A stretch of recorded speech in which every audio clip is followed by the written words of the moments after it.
Red line اسلام آباد studio سے 2025 ختم ہونے کو ہے، 26 کا آغاز ہونے کو ہے۔ اب ہم نے جاننا یہ ہے کہ 25 میں جو ہم نے سیاسی ٹرینڈز دیکھے، حکومت کے حوالے سے، پی ایم ایل این کے حوالے سے، پاکستان تحریک انصاف، اپوزیشن کے حوالے سے، کیا وہ کنٹینیو کریں گے یا نہیں۔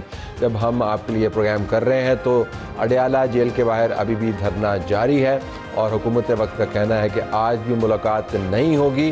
امید یہی کی جا رہی ہے، یا پی ٹی آئی کی طرف سے خدشات کا اظہار یہی کیا جا رہا ہے کہ وہی کچھ ہوگا جو ہر منگل کو طویل عرصے سے ہوتا چلا آ رہا ہے۔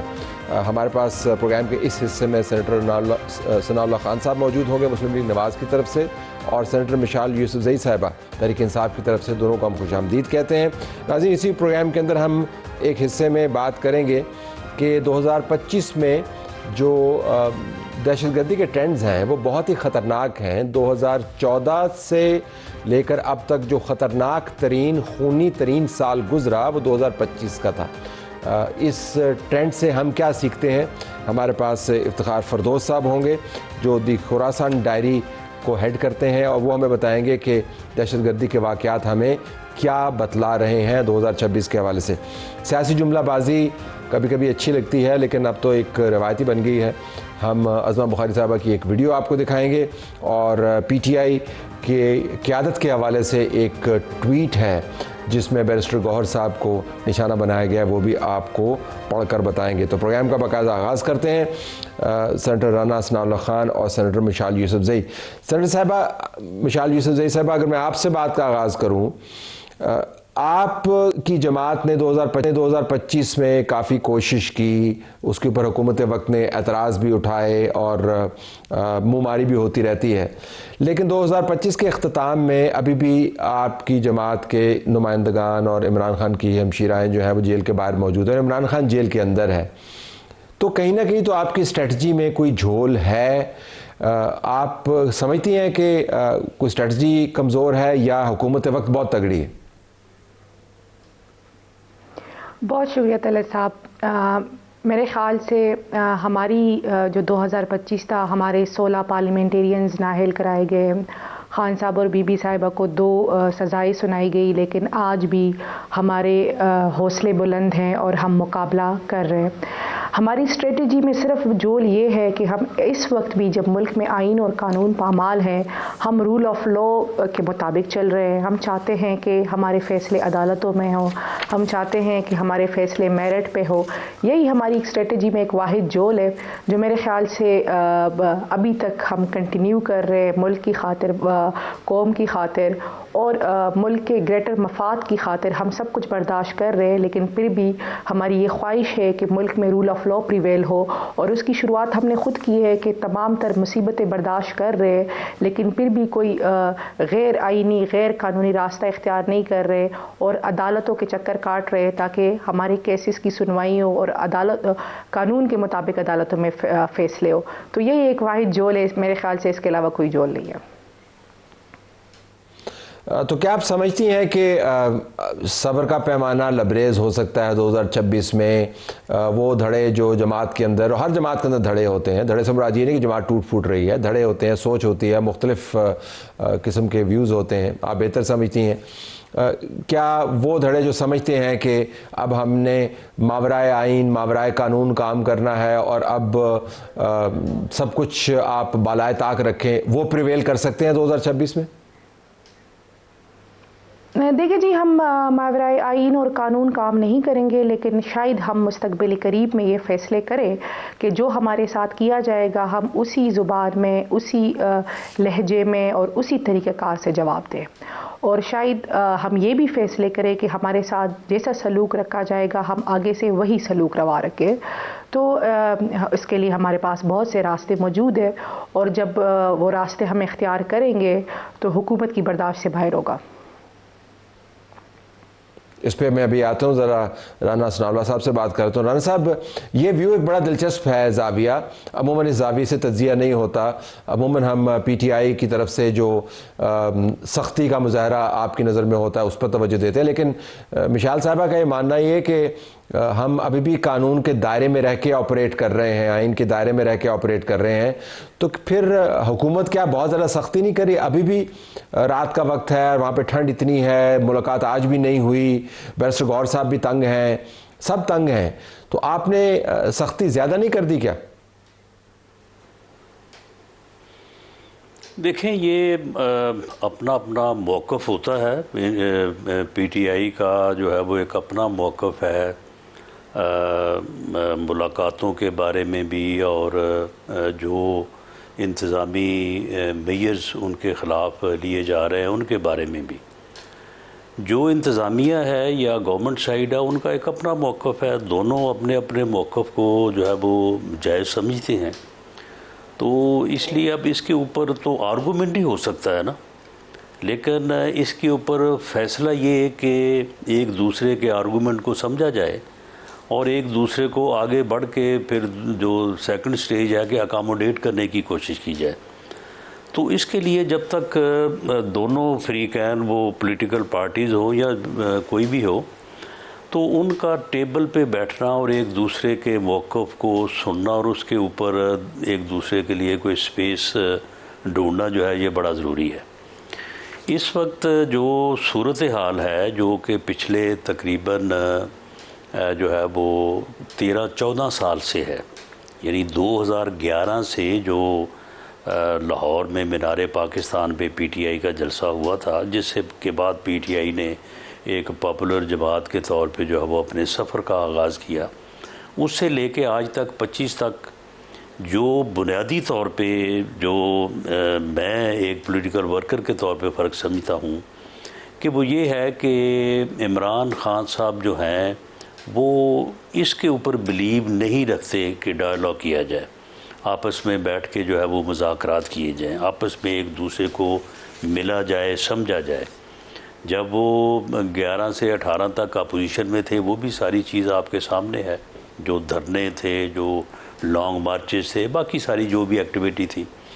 اس کے بعد 18 سے کے بعد 22 تک یہ 4 سال بھی جو ہیں یہ پوری طرح سے ایک ایک دن اس بات کی گواہی دیتا ہے کہ عمران خان صاحب ہم سے، جو ہم اس وقت اپوزیشن تھے، ہم سے وہ ہاتھ ملانا بھی گوارا نہیں رکھتے تھے، بلکہ اس کمرے میں، جس کمرے میں یہ پلوامہ کے واقعے کے اوپر وہ کمیٹی روم جو ہے جہاں پہ ہم سبھی بیٹھے تھے، وہاں پہ انہوں نے آنا بھی جو ہے وہ گوارا نہیں کیا، اور ان کا آرگومنٹ اس وقت کے آرمی چیف کو جنہوں نے کوشش کی کہ وہ آ جائیں وہاں پہ یہی تھا کہ میں وہاں پہ جاؤں گا تو مجھے ان کے ساتھ سلام دعا کرنی پڑے گی، مجھے ان کے ساتھ ہاتھ ملانا پڑے گا۔ انہوں نے کہا کہ چلیں آپ ہاتھ نہ ملائیں۔ عمران صاحب اس وقت وہ طاقت میں تھے نا، اب تو وہ جیل میں ہیں، تو اب تو ہاتھ انہوں نے نہیں ملانا نا، اب تو ہاتھ آپ نے ملانا نا رانا صاحب، اب تو وہ جیل میں ہے نا، نہیں تو اب تو وہ کمرے سے نہیں نکل سکتے، وہ تو کمرے میں بند ہیں۔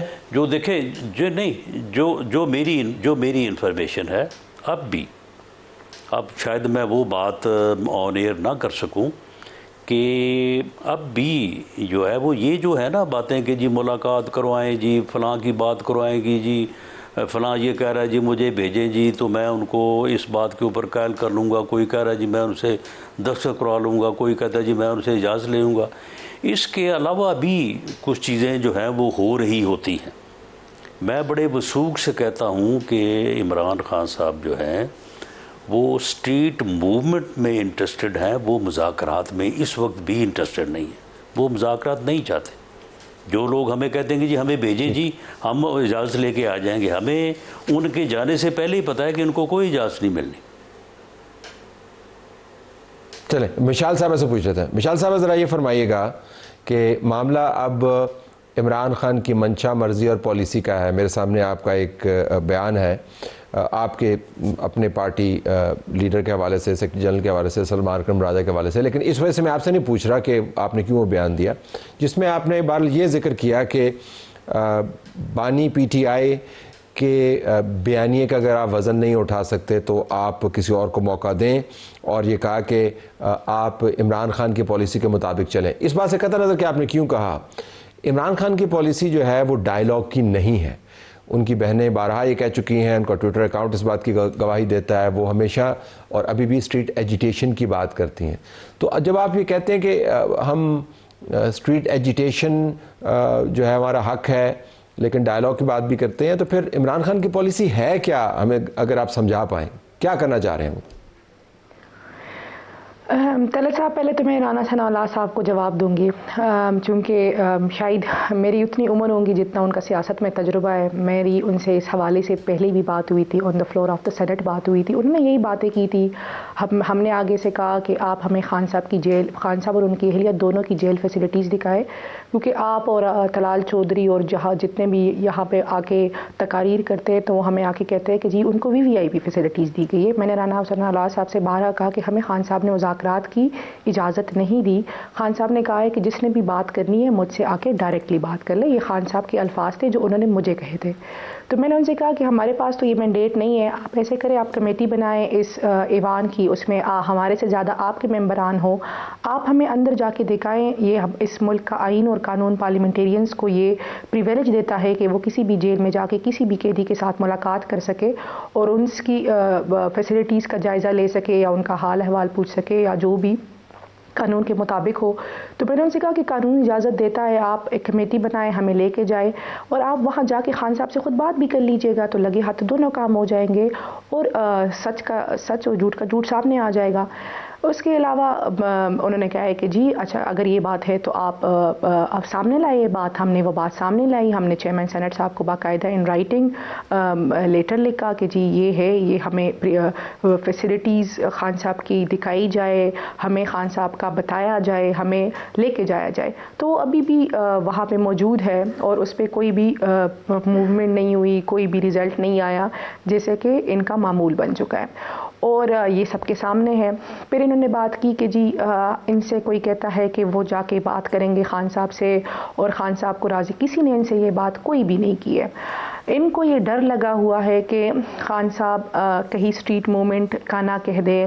تو دیکھیں خان صاحب نے تو آلریڈی اسٹریٹ موومنٹ کا کہہ دیا ہے اور ہمارے پاس بہت سے راستے ہیں. ہم چاہیں تو خیبر پختونخوا کے بارڈرز بند کر سکتے ہیں، ہم چاہیں تو جو پنجاب کے خیبر پختونخوا سے آنے والے تمام وسائل روک سکتے ہیں، ہم چاہیں تو جس طرح انہوں نے غیر قانونی ہتھ کنڈے استعمال کیے جب وزیر اعلیٰ صاحب لاہور گئے، انہوں نے لائٹیں بند کی، انہوں نے راستے روکیں اور انہوں نے لوگوں کو نہیں دیا، پورے لاہور کو کٹن آف کر دیا تھا. تو ہمارے ہاں بھی ان کی اپوزیشن رہتی ہے، جو بہت سے فیڈرل منسٹرز ہیں جو ان کا تعلق خیبر پختونخوا سے ہیں. ہم چاہیں تو مشال صاحب قطع کلامی، معذرت چاہتا ہوں قطع کلامی، اگر میں صرف ایک وضاحت لے پاؤں اس کے بعد اپنی بات اب جاری رکھے گا. I'm sure رانا صاحب اس کو رسپونڈ کریں گے.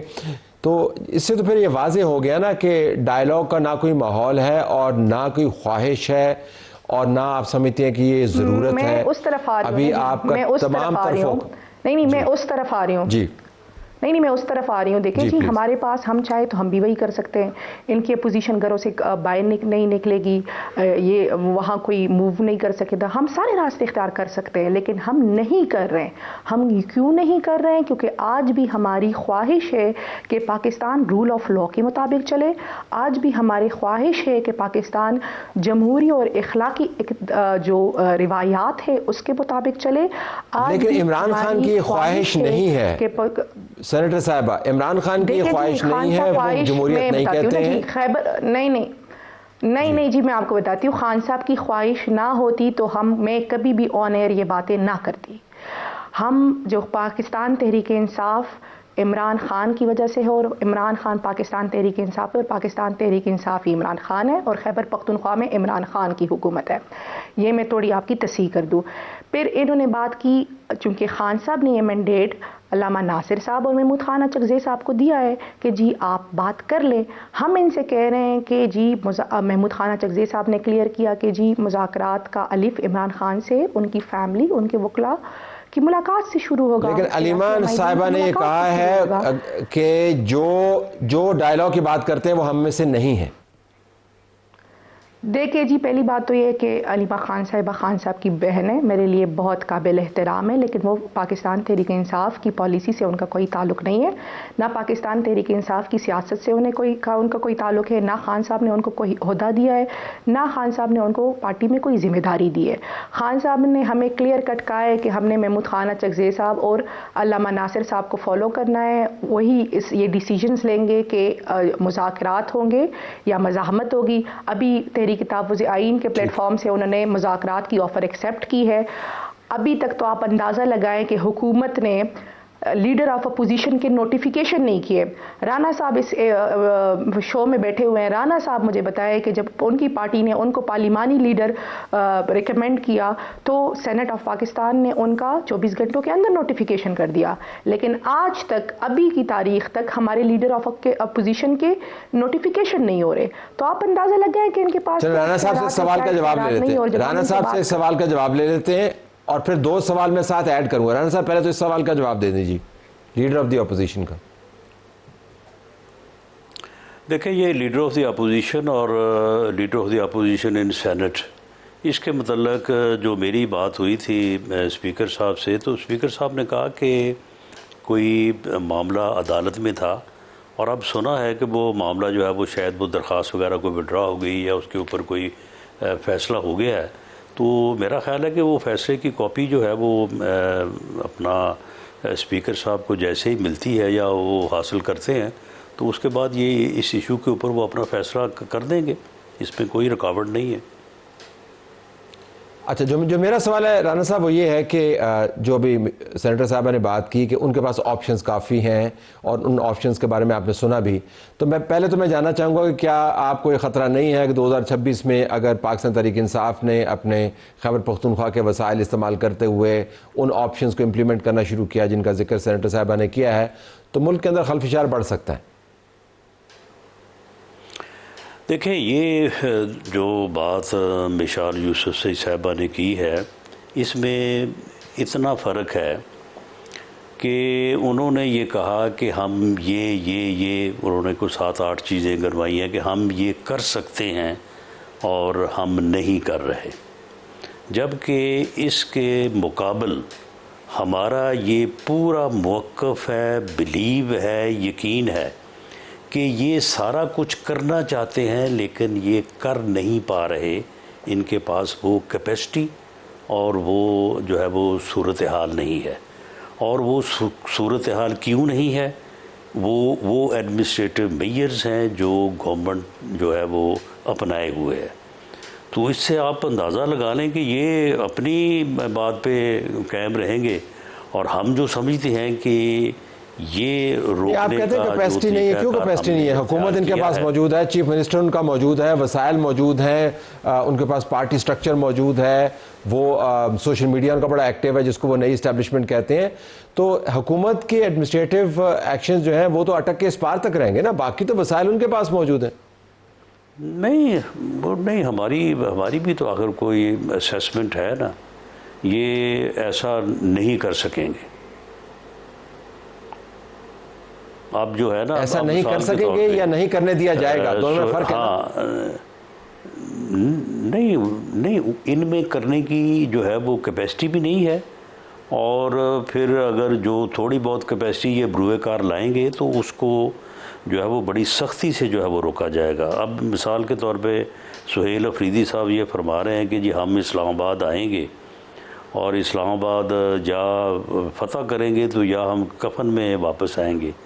ان کو یہاں تک کوئی نہیں پہنچنے دے گا، بلکہ اس مرتبہ شاید یہ وہاں پشاور سے ہی چلنا ان کا جو ہے وہ مشکل ہو جائے۔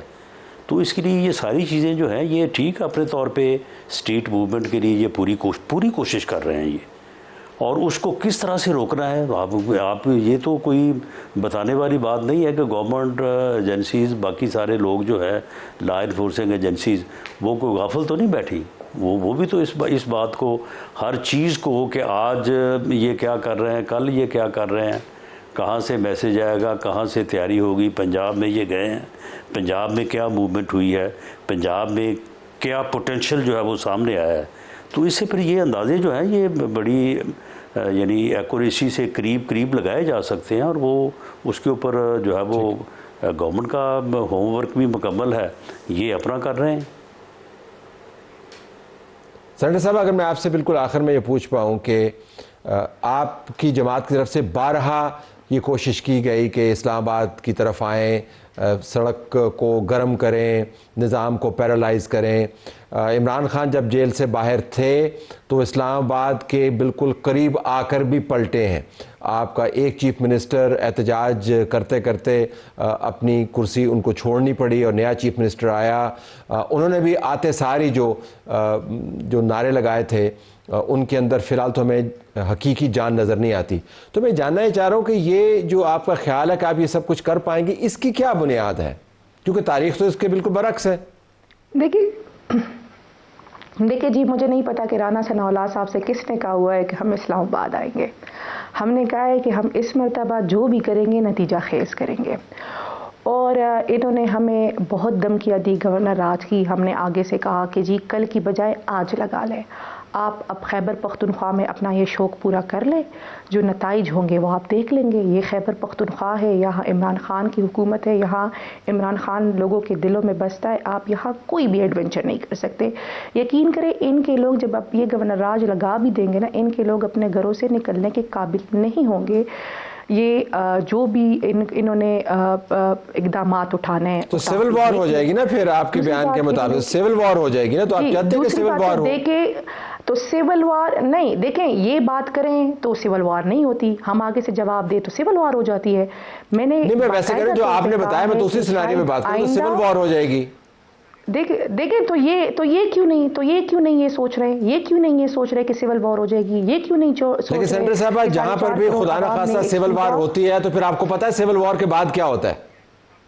کون آتا ہے سڑک کے اوپر، کون جو ہے وہ سڑک کو خالی کرواتا ہے، ٹی وی چینل پر آ کر کون بات کرتا ہے؟ مجھے کمپلیٹ کرنے دیں نا جی مجھے کمپلیٹ کرنے دیں۔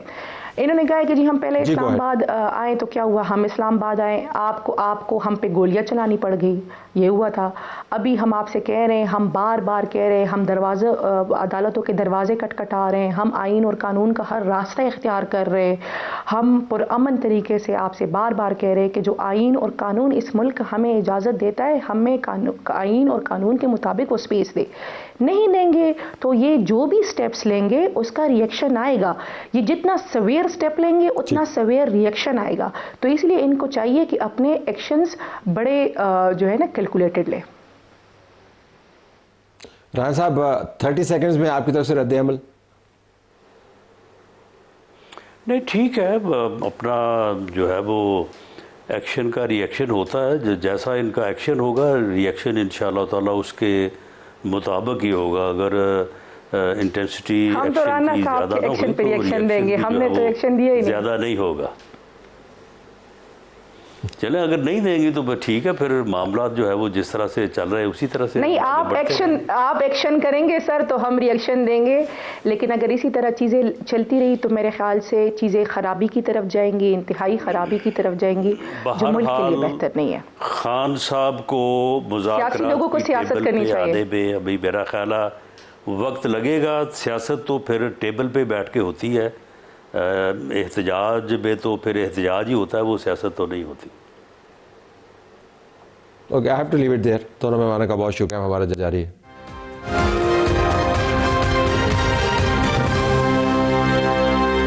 آئیے اب بڑے معاملات کو ٹیک اپ کر لیتے ہیں۔ پاکستان کے لیے 2025 سب سے برا سال ثابت ہوا۔ 2014 سے لے کے اب تک سب سے زیادہ اس کے اندر شہادتیں ہوئیں، سب سے زیادہ دہشت گردوں کی ہلاکتیں ہوئیں، یعنی خون خرابہ بڑھا۔ پاکستان نے تھریٹ کو میئر بھی کیا، اس کو رسپونڈ بھی کیا، لیکن خون خرابہ بڑھا۔ سویلینز بھی اس کے اندر وکٹم بنے، کراس بارڈر ایک بہت بڑا نیا ڈائمنشن آیا، ڈرون حملے اس کے اندر انوالو ہو گئے، دہشت گردی کے بدلتے ہوئے رنگ ہیں جس کے اوپر ہم فوکس کرنا چاہتے ہیں۔ ہمارے پاس افتخار فردوس صاحب موجود ہیں، صحافی ہیں، دی خراسان ڈائری کو ہیڈ کرتے ہیں۔ افتخار صاحب بہت شکریہ۔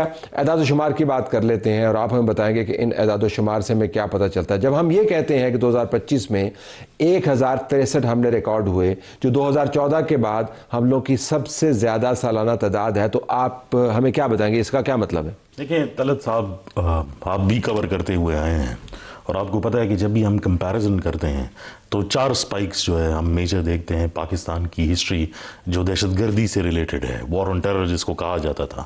2009 سب سے بڑا اسپائک ہے، اس کے بعد 2014 ہے، پھر 2021 ہے، اور پھر اب 2025 ہے۔ 2014 ہوا آلموسٹ 13 سال بعد، اور یہ وہ ٹائم تھا کہ جب یہ گراف نیچے آ رہا تھا۔ 2021 کے بعد 2025 میں یہ گراف ابھی بھی اوپر جا رہا ہے۔ ہم نے تقریباً اس ٹائم پر 6 بڑے آپریشنز جو ہے وہ کر چکے تھے، اور لگ بھگ کوئی آلموسٹ 200 سے زیادہ آپریشنز اس ٹائم پر جو ہے وہ لگے بھی ہوئے تھے۔ اس ٹائم پر سچویشن جو ہے وہ بالکل مختلف ہے، اور یہ ٹرینڈز ڈینجرس ہیں۔ ایک تو اگر آپ سٹیٹسٹیکلی بھی اس کو دیکھ لیں، کیونکہ یہ ڈیٹا کوانٹیٹیو ہے جو نمبرز بتا رہا ہے، کوالٹیٹیو نہیں ہے کہ جس میں فگرز جو ہے وہ ایکسپلین کر کے جو ہے وہ بتائے جائیں، لیکن سب سے ڈینجرس ٹرینڈ اس میں یہ نظر آ رہا ہے کہ اس میں سویلین اور سیکیورٹی فورسز کی کیجولٹیز آلموسٹ جو ہے وہ برابر ہیں، وچ کلیئرلی شوز کہ جو ٹیررسٹ نے جو ڈیزائن کیا تھا اسٹیٹ کو جو ہے وہ وونڈ کرنے کے لیے، اس میں سب سے زیادہ جو ہے وہ کیجولٹیز وہ سیکیورٹی فورسز، ریاست اور سوسائٹی دونوں اس کے اندر انوالو ہیں۔ چلو اس کے اوپر آتے ہیں۔ تو جب آپ یہ دیکھتے ہیں کہ 2025 میں 2115 دہشت گرد ہلاک ہوئے، جو 2024 کے مقابلے میں 122% زیادہ ہے، اس سے آپ کو کیا پتہ چلتا ہے؟ دیکھیں یہ آئی ایگری وتھ، لیکن 2014 کے ساتھ اگر آپ کمپیریزن کریں تو اس ٹائم پر ہمارا گراف جو تھا وہ almost by the time we reach 2009 میں ہم نے جو سویلین کیجولٹیز تھی وہ 3300 تھیں پر ایئر۔ اگر اس کے ذریعے آپ اب جو ہے وہ کمپیریزن کرتے ہیں پچھلے لیئر کے ساتھ اور اس لیئر کے ساتھ، واٹ یو ایکچولی سی اس کہ آپ کی سی ٹی اسپیکٹرم کے اندر بہتری آئی ہے، جس میں اٹیکس جو ہے وہ زیادہ ہیں لیکن اس کی کیجولٹیز جو ہیں وہ کم ہیں، اور یہ ہمیں یہ بھی بتاتی ہے کیونکہ اس میں جیوگرافیکل ڈسٹریبیوشن بھی نہیں ہے۔ اس کے اندر اگر آپ 2014-2009 کے 2 بڑے اسپائکس دیکھیں، اس کے اندر جیوگرافیکل ڈسٹریبیوشن بہت واسٹ ہے۔ اس کے اندر اس میں بنو ہے، اس میں شمالی وزیرستان ہے۔ میں اسی طرف آ رہا تھا کیونکہ اس میں کراچی اور اسلام آباد اور لاہور بھی آتا تھا۔ یہ جو ہے یہ بہت ڈسپرس نہیں ہے، بلکہ ایک بالکل کنٹینڈ کانفلکٹ ہے جو بلوچستان کے بارڈر ایریاز اور پرٹیکولرلی ساؤتھ آف کے پی میں ہے، تو یہ اربن وائلنس نہیں ہے۔ اس سے ہمیں کیا پتہ چلتا ہے کہ پہلے کی نسبت یہ اب جو کنسنٹریٹڈ ہے 2-3 جگہوں پر آپ کو نظر ہے، اس سے کیا پتہ چلتا ہے؟ یہ بہت کلیئر ایک اسٹریٹجی کے طور پہ نظر آتا ہے، جس میں وہ سارے مارکرز جس میں جو ڈائریکٹلی ٹیررزم سے ریلیٹڈ نہیں ہے لیکن اس کو ایڈ کریں، جس میں پولیٹیکل کانفلکٹ اور جس کے اندر آپ کی جو پسماندہ ایریاز ہیں اس کو ٹارگٹ کرنا، کیونکہ اگر آپ ان سٹیٹسٹکس کو زوم ان کریں تو جو خیبر پختونخوا کا بڑا چنک ہے اس میں 67% اٹیکس جو ہیں وہ ان ایریاز میں ہوئے جو ساؤتھ آف کے پی میں ہیں۔ تو ساؤتھ آف کے پی جو ہے یہ ڈیولپمنٹ انڈیکس پہ سب سے لو ہے، اور جو پاورٹی انڈیکس ہے اس پہ سب سے ہائٹ میں ہے پاکستان میں۔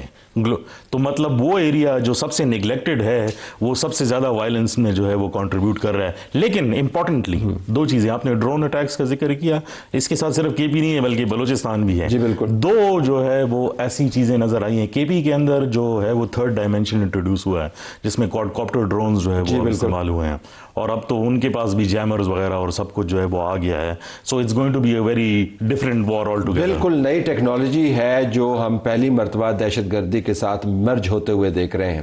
تو ذرا واپس میں ایک اس میں صرف ایک بات ایڈ کر دوں کہ drone quadcopters, cross border strikes, تیسرا بلوچستان کے اندر جو ہے ایک نئی چیز انٹروڈیوس ہوئی ہے، کیونکہ آپ نے خبریں دیکھی ہوں گی جس میں آفیسرز کی شہادت کی خبریں بلوچستان سے کنسسٹنٹلی آ رہی تھی۔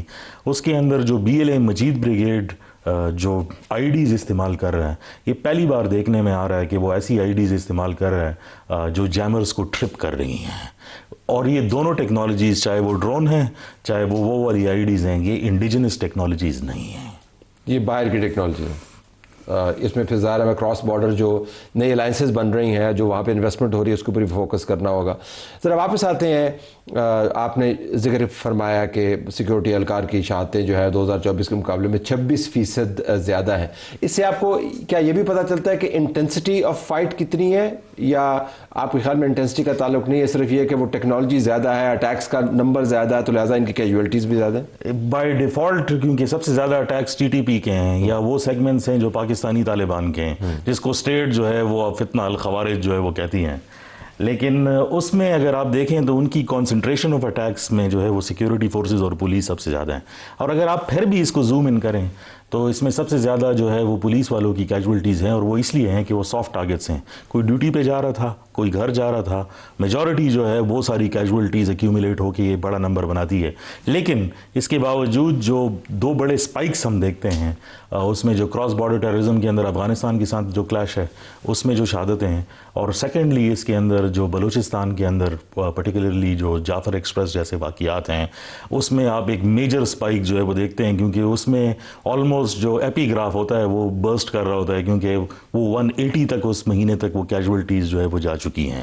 تو یہ ایسے انسیڈنٹس ہیں جو بڑے انسیڈنٹس ہیں، لیکن اس کا امپیکٹ ابھی بھی مین اسٹریم پاکستان میں محسوس نہیں ہو رہا، کیونکہ یہ پیریفریز میں ہو رہے ہیں. اسلام آباد کے اندر جو واقعہ ہوا اس نے ذرا ایک اس میٹرکس کو چھیڑا، لیکن اس کے بعد وہ پیٹرن میں فارچونیٹلی ڈیولپ نہیں ہوا.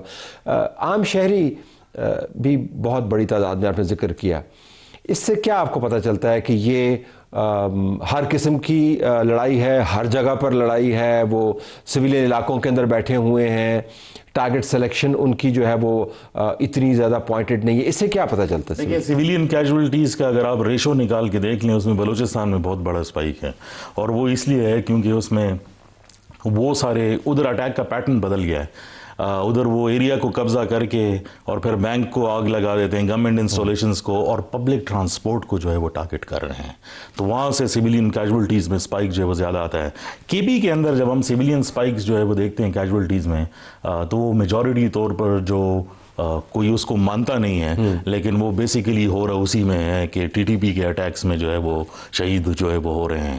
لیکن ان کی کیجولٹی فگرز کمپیریٹیولی بلوچستان سے جو ہے وہ ہمیں کم نظر آتی ہیں، لیکن it's still a huge casualty figure. Plus suicide bombing کا جو ہے وہ آپ نے ذکر کیا 2014 اور 2009 میں یہ صرف 45% جو تھا آف دا ٹوٹل تھنگ تھا. اب ہم دیکھ رہے ہیں کہ 53% انکریز ہے، اور اس کے اندر جو سوسائڈ بامبنگ آپ کو یاد ہوگا وہ مارکیٹ پلیس کے اندر چرچز اور یہ ہوتا تھا. اب یہ جو ہے بالکل پیورلی جس طرح امریکنز کے اوپر افغانستان میں 5-6 لوگ مل کر ایک فوجی انسٹالیشن کو اٹیک کرتے تھے جو بدری 313 بریگیڈ وغیرہ، وہی اٹیک سٹائل اب جو ہے وہ سیکیورٹی فورسز سوسائڈ اٹیکس جو ہے وہ صرف خوف پھیلانے کے لیے نہیں ہیں، سراسیمگی پھیلانے کے لیے نہیں ہے، سوشل ٹیرر پھیلانے کے لیے نہیں ہے، وہ ایکچوئل انسٹرومنٹ بن گئے ہیں ان دس ایکسپینڈنگ وار. اچھا، اس میں اغوا کنندہ جو لوگ ہیں ان کی تعداد میں بھی اضافہ ہوا ہے، یا اس سے ان ریلیٹڈ ہے 2025 میں 162% اضافہ ہوا ہے جن لوگوں کو اغوا کیا گیا؟ اس کا کیا تعلق؟ جی، سب سے امپورٹنٹ پارٹ میں سمجھتا ہوں کہ یہ ہے، کیونکہ یہ جو یہ دہشت گردی ہے اس کی اکنامکس کو ڈسکرائب کر دی ہے. کیونکہ اس میں اگر آپ دیکھ لیں تو میجورٹی اس میں ریلیز ہوئے ہیں، اور وہ ریلیز اس لیے ہوئے ہیں کیونکہ افغان برائے تاوان کے اوپر یہ سارا سلسلہ جو ہے چل رہا ہے. ایسے انسیڈنٹس ہیں جس میں آلموسٹ 3 کروڑ روپے انڈیویجولز کو لیے جو ہے وہ لوکل لیول پر دیے گئے ہیں ٹرائبل ایریاز میں. مقامی کرمنل گینگز ہیں یا پھر یہ مقامی لیول کے اوپر دہشت گردوں کے نیٹ ورک کے ساتھ منسلک ہیں اور کچھ پیسے لیتے ہیں پھر وہ کچھ فنڈ کرتے ہیں؟ یہ اس کا کیا ہے؟ یہ انڈسٹری تو ہے، اکانومی تو ہے، لیکن ٹیرر کی ہے یا یہ مقامی کرمنل گینگز کی ہے؟ دیکھیں، جو اگر ہم پیٹرن دیکھیں تو وہ جب بھی ٹیررزم میں سر جائے گا تو لوکل کرمنل گینگز جو ہوتے ہیں وہ اسی کا لبادہ جو ہے وہ اوڑھ لیتے ہیں. تو اس میں ایک بندہ کسی نے اٹھا لیا اور پھر اس کو دوسرے پہ بھیج دیا اور تیسرے پہ بھیج دیا، and by the prices keeps on going up. یہ بالکل اسی طرح ہے، اور پھر اس کے لوکل ہینڈلرز کا علیحدہ حصہ ہوتا ہے اور اکراس دا بارڈر جب اس کو لے جاتے ہیں علیحدہ حصہ ہوتا ہے. تو ایک پوری ایک اکنامک چین ہے جو ہے وہ چل رہی ہے، جو ایکسٹارشن کے ساتھ ہے، کڈنیپنگ فار رینسم کے ساتھ ہیں. اور یہی وہ ریزنز ہیں جس کی وجہ سے بہت مشکل ہو جاتا ہے کہ جب آپ ٹیرر فائنینسنگ کو روکنے کی کوشش کرتے ہیں اور ایسے گروپس جو ہے وہ کچھ ایریاز کے اندر بیٹھے ہوتے ہیں تو ان کا پورا چین اور سائیکل اسی سے جو ہے وہ چل رہا ہوتا ہے. بالکل آخر میں کوئکلی 2026 میں آپ کو یہ ٹرینڈ ہولڈ کرتے ہوئے نظر آ رہے ہیں based on the data that is available, یا آپ کے خیال میں کیونکہ 10 سال کے بعد جو ڈیٹا ہوتا ہے وہ ایک پریشس ڈاکومنٹ بن جاتا ہے، تو اس کو بنیاد کرتے ہوئے 2025 کے پیش نظر 2026 میں آپ کی فورکاسٹ کیا ہے کوئکلی؟ انفارچونیٹلی ابھی بھی اپورڈ ٹرینڈ نظر آ رہا ہے. اس میں کوئی ایسا نہیں نظر آ رہا کہ کوئی بات چیت ہو یا افغانستان کے ساتھ جو ریلیشن ہو، اور جو ریجنل ڈائنامکس بھی ہیں اس کے اندر بھی مجھے نہیں لگتا. آئی تھنک 2026 میں محتاط رہنا پڑے گا کہ کہیں یہ بیریئر بھی نہ جو ہے وہ کراس کر جائے. بہت شکریہ جی. اب ہم ذرا ٹویٹ کی طرف آتے ہیں. احمد حسن بوبک، یہ پاکستان تحریک انصاف کے پی کے سوشل میڈیا ماؤتھ پیس ان کا اکاؤنٹ سمجھا جاتا ہے، اور انہوں نے بہت ساری باتیں کی ہیں، لیکن یہ جو ٹویٹ ہے یہ تو براہ راست ہٹ کرتا ہے پاکستان تحریک انصاف کی اپنی قیادت کو۔ وہ وقت قریب آتا جا رہا ہے کہ جب عبوری چیئرمین کے بیانات کو آفیشلی ڈس اون کیا جائے گا۔ بیرسٹر گوہر کی بات کر رہے ہیں۔ عبوری چیئرمین آج ناکے پر آئے متنازع بیانات دے کر اسٹریٹ موومنٹ تحریک کو سیبوٹاژ کرنے کی کوشش کر کے واپس روانہ ہو گئے۔ ایسا اب زیادہ دیر نہیں چل سکتا۔ جو بھی اسٹریٹ موومنٹ یا سہیل آفریدی کو متنازع بنانے کی کوشش کرے گا اسے بھگتنا پڑے گا۔ ایک تو بھگتنے والے معاملے کے اندر پی ٹی آئی نے جتنا خود کو بھگتا لیا ہے، اس کے بعد تو ہمیں لگتا ہے کہ شاید نہ بھگتنے کی گنجائش ہے نہ بھگتانے کی، لیکن بھگتنے اور بھگتانے کے اوپر ابھی بھی ان کا فوکس بہت زیادہ ہے، لیکن اس مرتبہ اپنے ہی چیئرمین کو لتاڑ رہے ہیں۔ لہٰذا دوسرے جو اپوننٹس ہیں ان کو جھکتے لگانے کا موقع ملتا ہے، سیاسی جملہ بازی ہوتی ہے۔ آج عظمہ بخاری صاحبہ نے چند ایک پی ٹی آئی کی طرف سے جو بیانات آئے ان کا خوب تمسخر اڑایا۔ کل پرسوں سے جو ہے وہ جب سے وہ لاہور کیسا لگا کہ چھیڑ ان کی شروع ہوئی، اس کے بعد انہوں نے جو ہے الحمدللہ لیڈی ریڈنگ ہسپتال بھی جو ہے عمران خان سے بنوا دیا ہے، اور حیات میڈیکل کمپلیکس جو میاں نواز شریف صاحب نے 92 میں بنایا تھا وہ بھی انہوں نے عمران خان کے اس میں ڈال دیا ہے۔ اب تو مجھے امید ہے کہ انشاءاللہ تعالی یہ خبر بھی آئے گی کہ جو ہے عمران خان کے ویژن کے مطابق 1947 میں جو ہے پاکستان مارز وجود میں آیا تھا۔ شکریہ۔